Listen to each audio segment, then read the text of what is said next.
Hey guys, um, all all dressed, I suppose, and for the day and whatnot. It's still a few hours before I have anything to do or anything that I've assigned myself to do, so I'm gonna do another video entry. It's around noon right now. Sun's high in the sky, and I've woken up a little bit, and I wanted to talk a little bit about astrology. Um,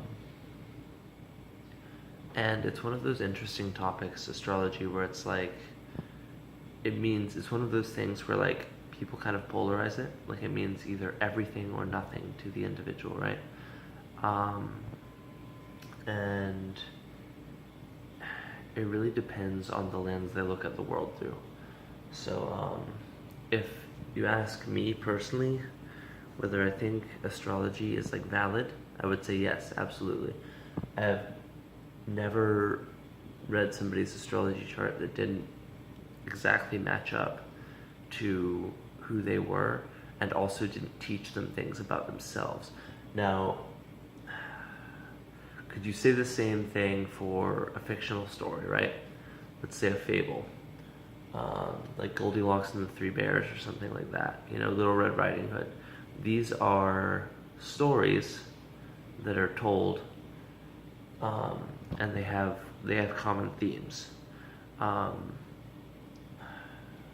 there are good themes and bad themes in these stories, and that's really up to the individual to decide what's good and evil. But I would always try to say that like good is just generally a sense of compassion, caring for others the best way you know how at that time. And I think everybody generally tries to do that, whether you agree with how they're doing it or not. So I would say that the ability to be a good human being, in my mind, that's all I'm really trying to do by being here, is like learn how to be a good human, be a good moral being on this earth. So I would say that one of the there's like sort of a trinity to this that it's like you could immediately jump to Christianity there. I wouldn't do it. There's trinities in every religion, and I've looked and gone into and practiced quite a few different religions. I started with, my family was Christian. My mom was a Presbyterian, something like that, Protestant, something like that. My dad was just agnostic, which is one thing I never really entirely got behind, except for a little bit of my life. It's like the religion, I call it like the belief system based on disbelief or like doubt or something. But regardless, these religious stories, I feel like they cycle around something that's good for us. And what's good is independent of our choices and more about the motivation for those choices, in my mind. So you have the underlying willpower, the motivation, which is based on self-perception and who you believe yourself to be as an individual. And then from there, your conscious mind starts generating thoughts about how to be the better that. And maybe somewhere along the line you may have realized, hey, this doesn't work. Who I am is not who I thought I was. But then, regardless, from the thoughts, whatever you think that stirs feelings, and feelings, if they're, I would say if you have the energy to deal with those feelings, they turn into physical, concrete actions.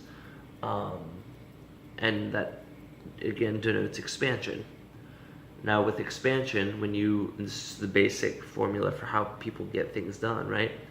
It's like, first you have a self-perception, then you have thought, a conscious thought based on that self-perception. The conscious thought sort of relates back to the unconscious mind, the intuition and emotions of the catalyzing force for action, and then an action occurs. Whatever it is, from anything from as simple as going to sleep, brushing your teeth, or going out and finding some new person, relationship, a marriage, or a job, something you do, anything. It all has these motivational forces,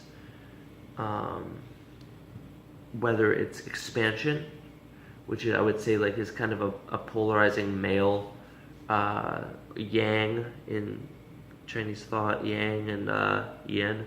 I would say the expansion is the yang, and then the contraction, which is what a lot of people don't like to talk about, but would be like the yin.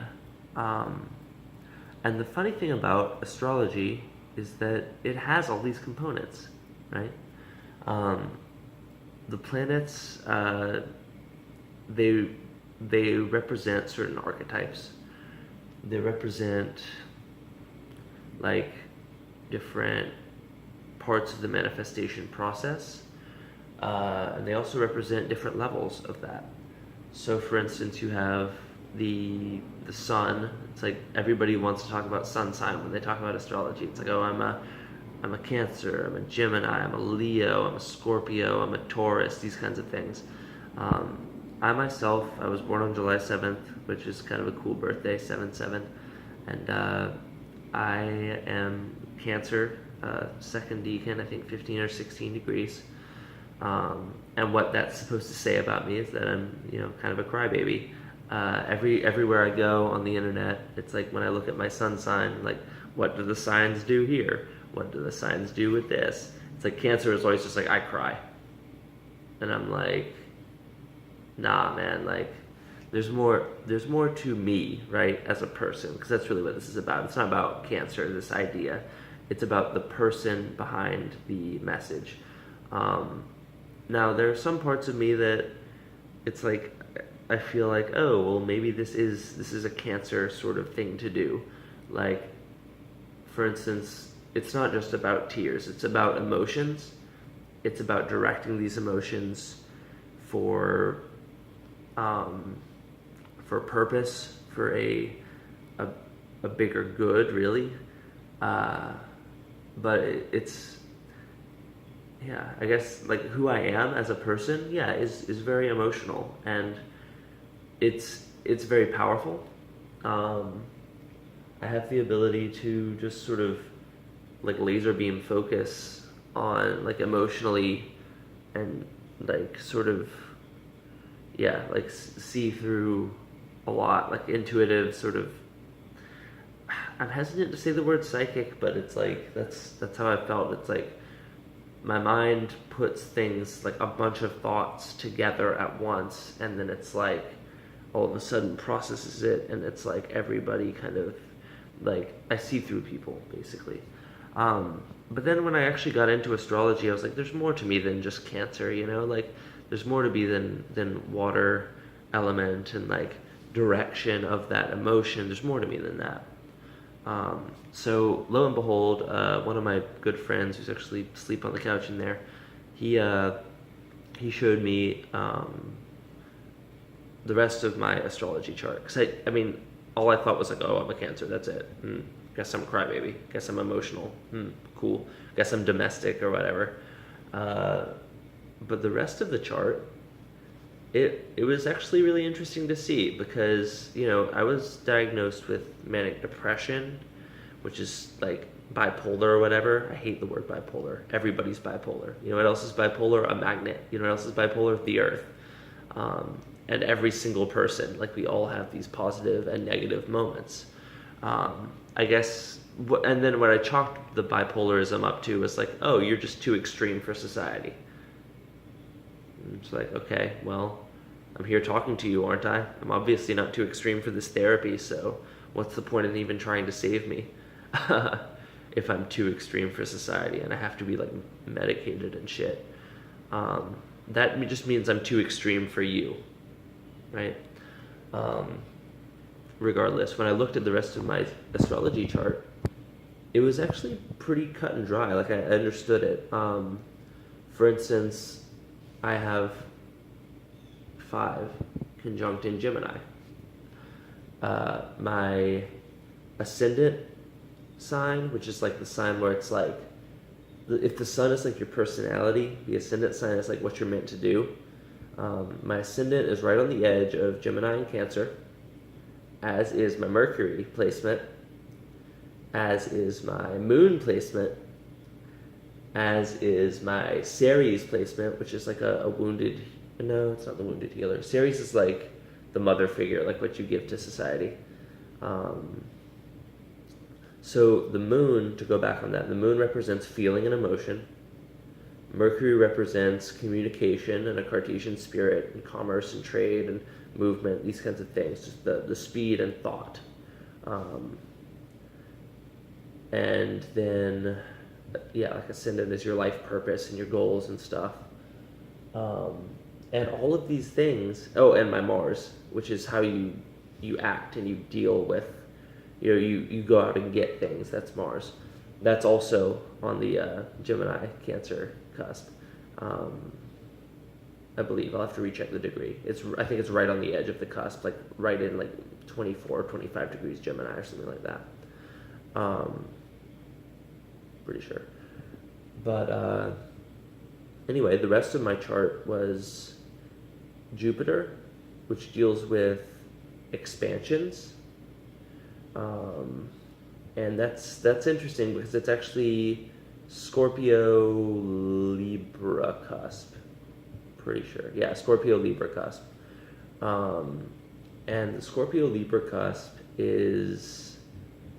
it's called the cusp of drama and criticism.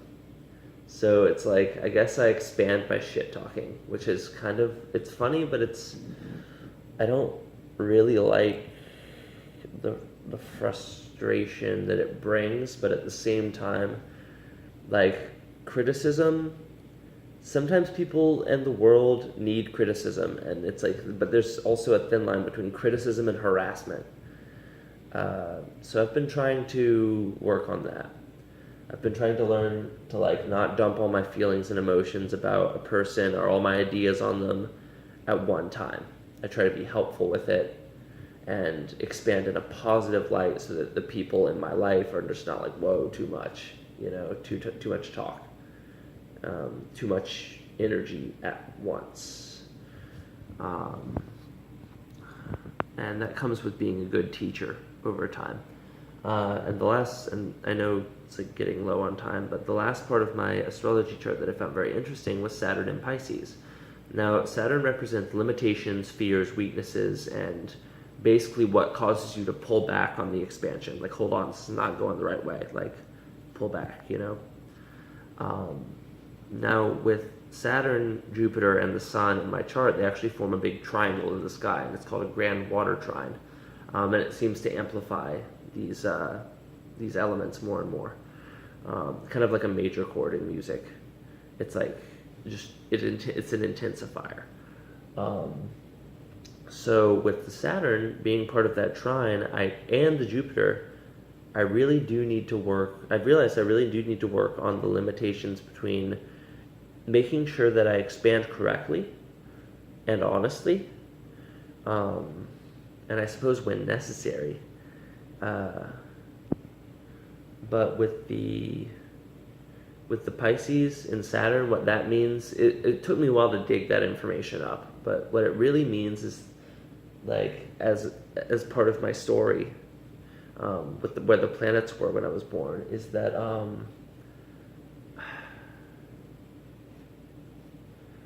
it's hard to talk about. But with the Saturn in Pisces, it's like, the most I've found about it is that you're limited by like your feelings about others and the changing emotions, and people are very easily able to affect people with Saturn and Pisces with words and judgments, and you're sensitive to that kind of thing. Like, you're sensitive to the feelings and the thoughts and like interference patterns of others, I would say, like their energy. It's very hard to deal with. And it's like, I feel like it's kind of the sign where it's like, you're given great trials and you're also given great possibilities. And as somebody that likes to talk, likes to feel, likes to empathize, likes to communicate back and forth with individuals, it's an interesting placement. It's an interesting cross to bear, I suppose. It really is. And I guess that's time.